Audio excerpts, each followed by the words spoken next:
President Bola Tinubu has called on a great young Nigerians to cancel their planned nationwide protests scheduled for commencement August the 1st, assuring them that his government is actively addressing their concerns. In the meantime, security agencies in the country have warned that they will not condone anarchy in the guise of a nationwide protest. The agencies say intelligence reports indicate that the planned protests are politically motivated and capable of destabilizing the nation.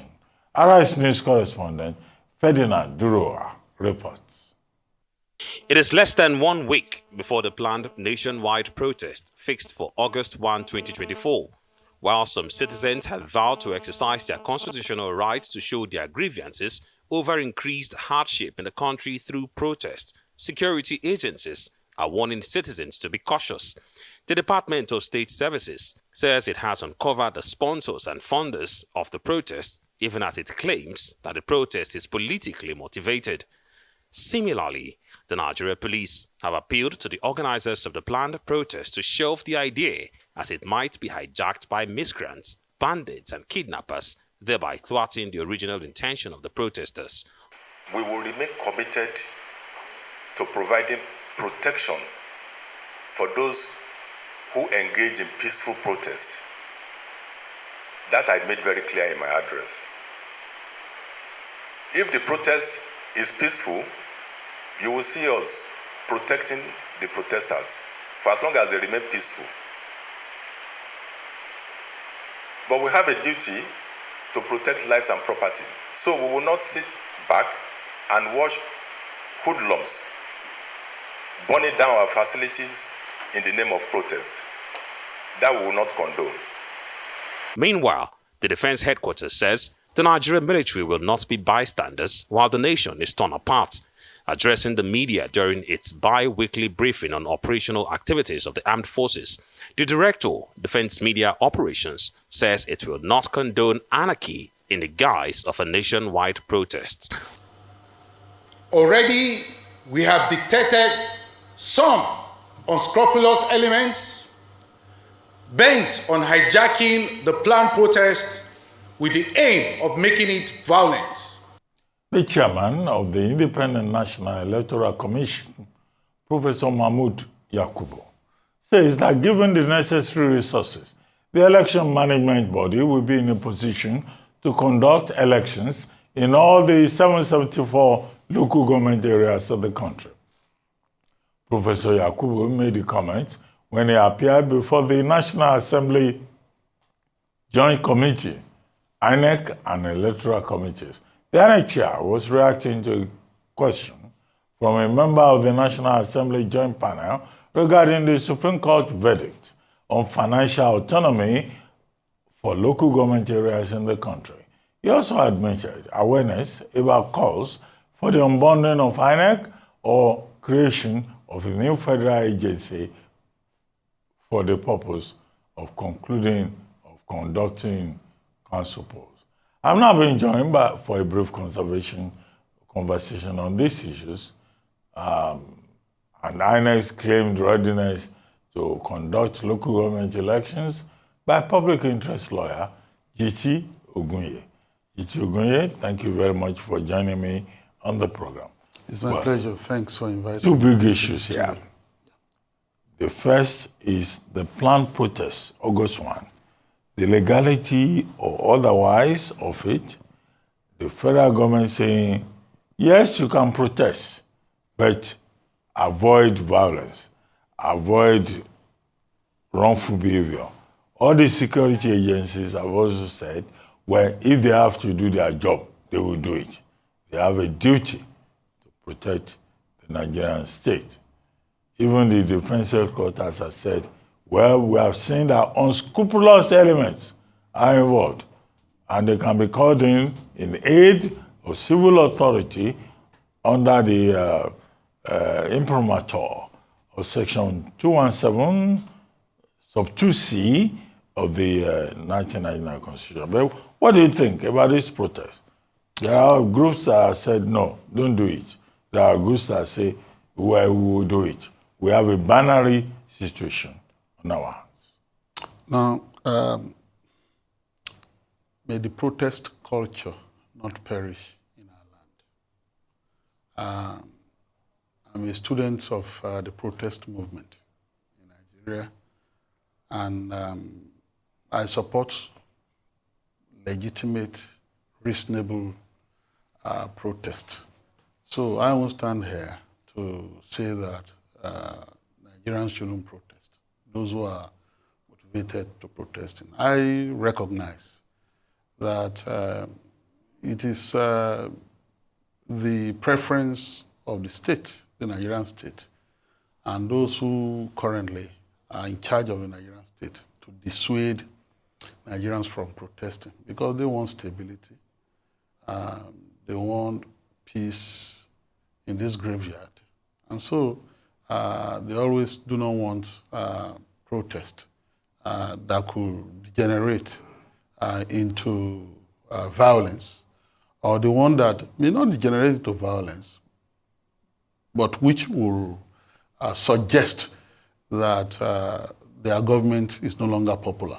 You know, if you have widespread protest and violence is acute, the fact that you have that protest is still unsettling to the status quo. So I understand it from that perspective. But the right to protest is a constitutional right. It's a form of expression. Section 39 recognizes the right to freedom of expression in Nigeria. 40 recognizes the right to peaceful assembly and association. And to cap it, you know, by police reforms, we now have Section 83 in the Police Act, which says that the duty of the police when there's a protest is to guide protesters and ensure that violence does not occur and that protest is not disrupted.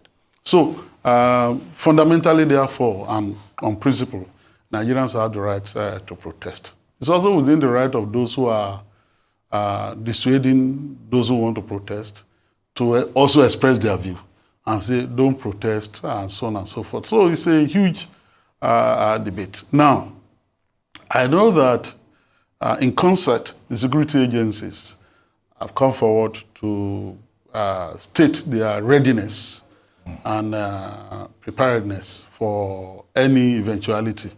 They said that they will not want a situation that will be exploited by unscrupulous elements and those who want to cause subversion or cause anarchy. I'm not enamored of the intervention of defense headquarters, particularly because of the past, of our past. Yes, the Constitution, Section 217, 1C, recognizes that the military can be called in aid of civil authorities if law and order is breaking down, and, you know, and for now, we know that all over the country there's internal security operation in majority of the state, 34 out of 30, if not in all, essentially. And so, in combination with the war on terror that they are waging. But why it rankles for me is because of our past. We don't want to see the face of the military in the front, you know, hectoring civilians and telling them, don't come out to come and protest. It's something, it offends the optics, apart from the fact that we're in the democracy. So the police can do what they've done. Of course, we don't want to see a situation whereby the police are being mobbed and killed and their police stations are being incinerated and arson is being committed, as it happened in the past. Court, iconic building like the High Court of Lagos, you know, burnt to the ground. And so history is lost in that process. Nobody wants to see that. I certainly do not want to see that. But the right to protest is sacrosanct, and there are many reasons to protest in the country. Okay, I get your point. The right to protest is sacrosanct. That was established in the Supreme Court case of IGP versus AMPP and all that. Yes, in 2007. And say, okay, Supreme Court. And the Public Order Act that some policemen are quoting does not exist, because it has been declared in that case as illegal and unconstitutional. Constitutional, yeah. But now, do you think that the Tinubu government is handling the matter appropriately? They have said that from DMI reports, from DSS reports, from police reports, that some people want to cause violence. The big issue is about violence. How are they so sure, and to what extent have they gone to arrest those persons that they think will cause mayhem?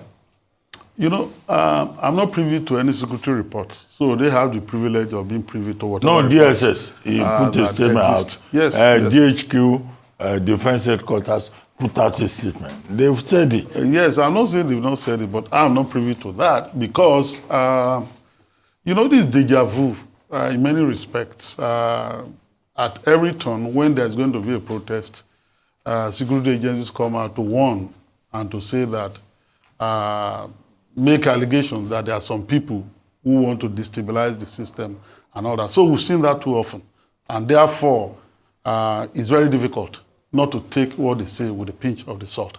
However, I've said earlier that, yes, they have a duty to discharge. They don't want law and order to break down. They don't want subversion. They don't want insurrection in the name of a protest. They don't want the democratic process to be truncated.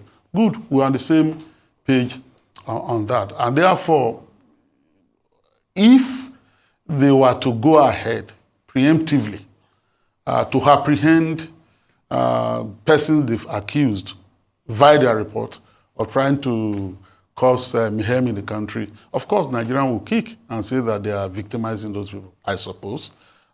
So they just want to strike a balance, I imagine.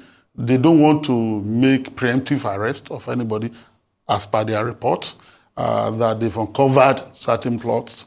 Perhaps they want to dissuade and frustrate those persons they've alleged want to cause insurrection.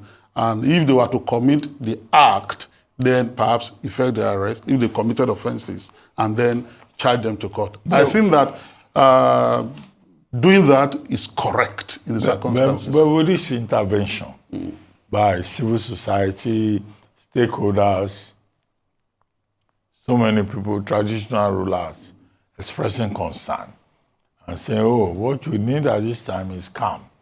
Do you think that this protest will still go ahead? I don't know. I'm not one of the organizers of the protest. I'm a political person. I participate in protest and all that. But we've come too far. I've come too far to just dabble in protest without knowing what the objective is.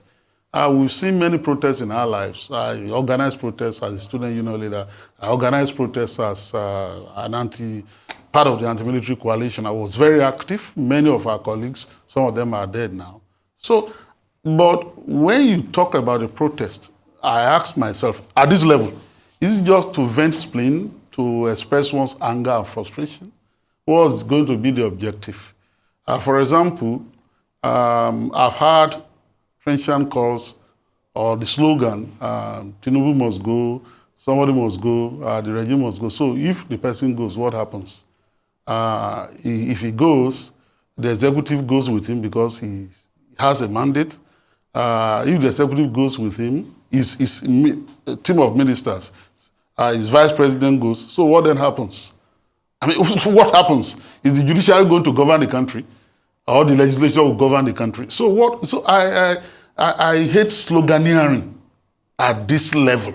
So if we need a protest, I want to engage in discussion and say, okay, this protest we want organized. What do we want to achieve? If the objective is to say, look, there is this policy of government that is not good, so we want you to change that policy. Targeted protests, targeted demands, and not empty sloganeering. Yes, I can sit down with that and there. Okay, yes, I agree that this is so. We have inflation, we have economic crunch, we have the exchange rate, regime arising from the floating of the naira. If those are the specific things we want to deal with, then we can discuss that. But I'm not particularly interested in slogans. The ones who have not identified themselves, including the ones who have identified themselves, say they want to end bad governance. Okay. Do you think there is bad governance in Nigeria? There's bad governance, of course. How? Not just now. We can spend hours debating this. This bad governance. The country. Caused by Tinubu. No. Not in particular.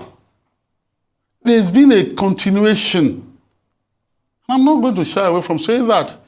Nigerians, people say that Nigerians complain a lot. They do not compare their country with what's going in other countries. There is turmoil in the world. There's capitalist crisis all over the world. People say that a lot.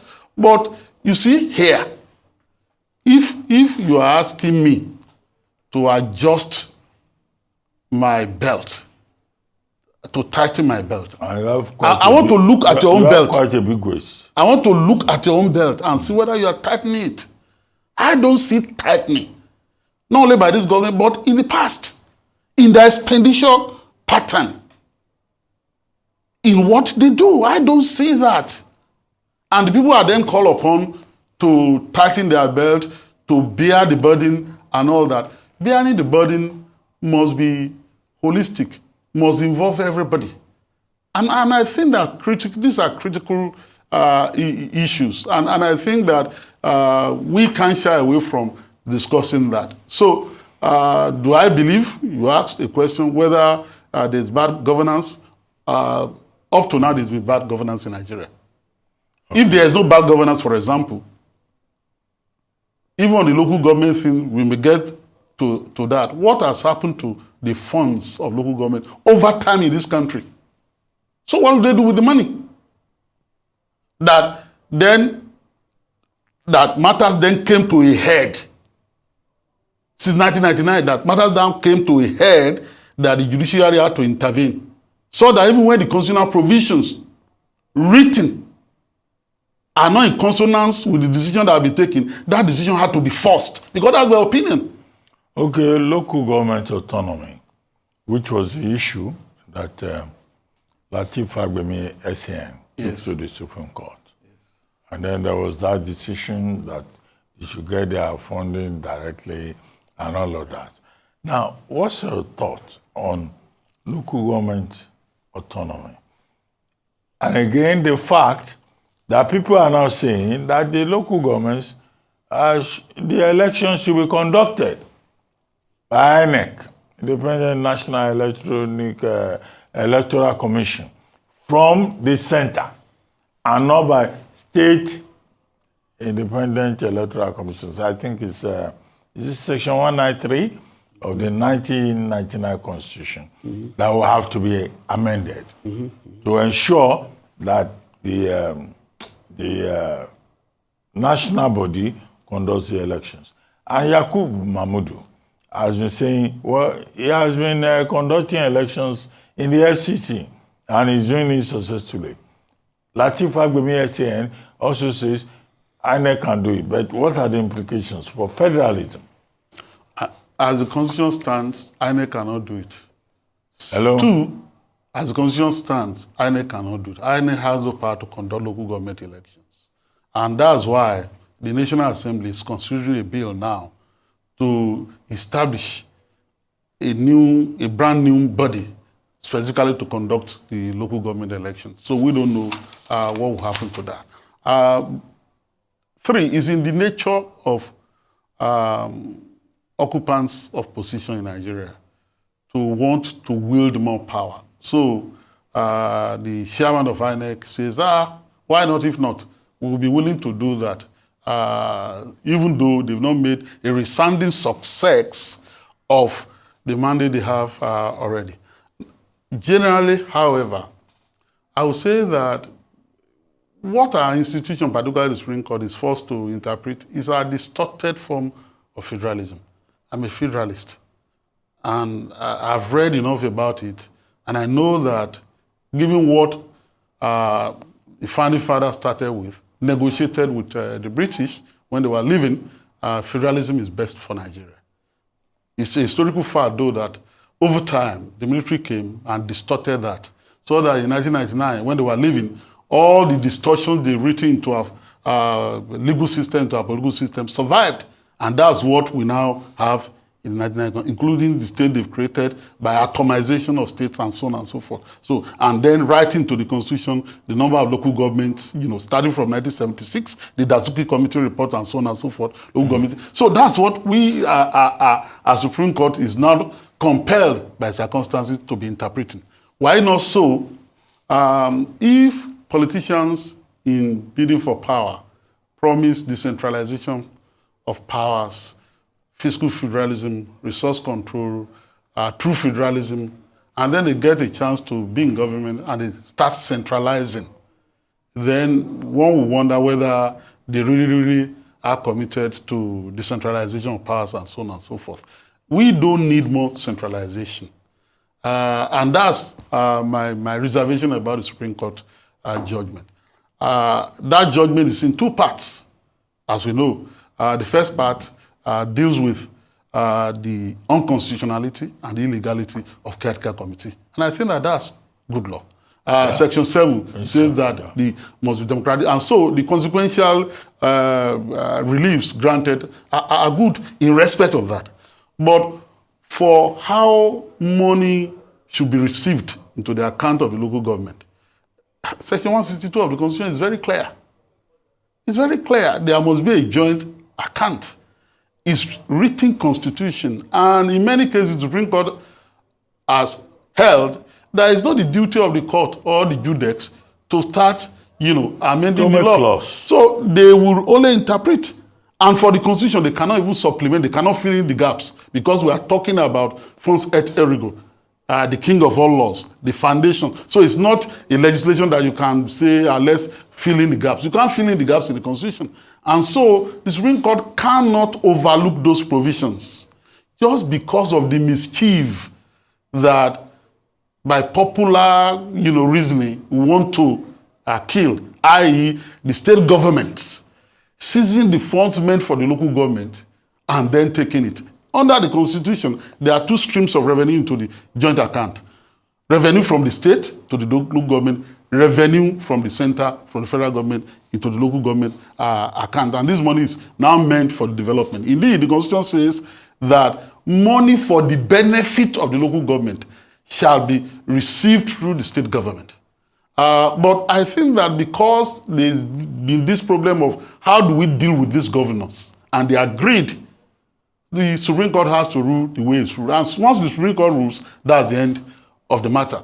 And some other people will say that, no, what are you talking about federalism? It was Alexander Pope, that English poet, who said that for forms of government, let fools contend. What is best governed is best. What do you mean about federalism and all that? I mean, let the money get to the local government and then there'll be development at the grassroots level and all that. But for me, the form of government is important because for a multi-ethnic, multicultural, diverse society like ours, multilingual and all that, federalism is the best form of government to guarantee that you have, development and independence among the subnationals, and then the national government at the center. And so, in that judgment, in my view, the Supreme Court dealt very well with the issue of the illegality of the caretaker committee. But the second one, the Supreme Court did what it had to do, perhaps in the belief that the legislature will not amend those provisions. So we have to force the issues. The Supreme Court doesn't force issue. The Supreme Court interprets the clear-cut provisions of the Constitution. I have to say that, in the rules of interpretation, you have the literal rule, you have the golden rule, you have the mischief rule. I hope you are not saying that the Supreme Court was mischievous. I know that in this particular case. I can't say that. Because for those 7 justices, if you are to combine their experiences on the bench, you'll be talking in excess of 100 and something years. Yeah, well. And so their collective wisdom is something that we must really, Yeah, really but defer to. I get the we point can that there critique should it. be consequential interpretation. Because earlier, let's face it, earlier, in the case of Attorney General of Abia State and Attorney General of Federation, you recall the case reported in 16 Nigerian Weekly Law Report, part 1005, in 2006, starting from page 265. The Supreme Court dealt with a similar, almost identical issue. In 2005, the Obasanjo administration, was not ready to put on with this profligacy at the level of the state, stealing money of the local government. So they passed an act in the National Assembly called Local Government Allocation Monitoring Act. And by that act, the Revenue Mobilization, Allocation and Fiscal Commission was saddled with the responsibility to be monitoring the local government expenditure. And the local government were required to now be submitting reports on their expenditure quarterly to the Revenue Mobilization, Allocation and Fiscal Commission. The state kicked and they went to the Supreme Court. And the Supreme Court, by a split decision of 5-2, decided that that law was insensitive to federalism and that it was anti-federalism, and they struck down that law. So now, fast forward to 2024, there is not even a law by the National Assembly. So there was a suit taken there. The law has not changed, and the Supreme Court seemed to have ruled differently this time around, just because of the mischief I talked about. Interestingly, this latest case is titled AGF West Federation, AG Federation versus AG Abia. Because that Abia is the state will always start first. Okay. Thank you very much. Yes, my pleasure. Thank you for joining us, Jiti. Okay.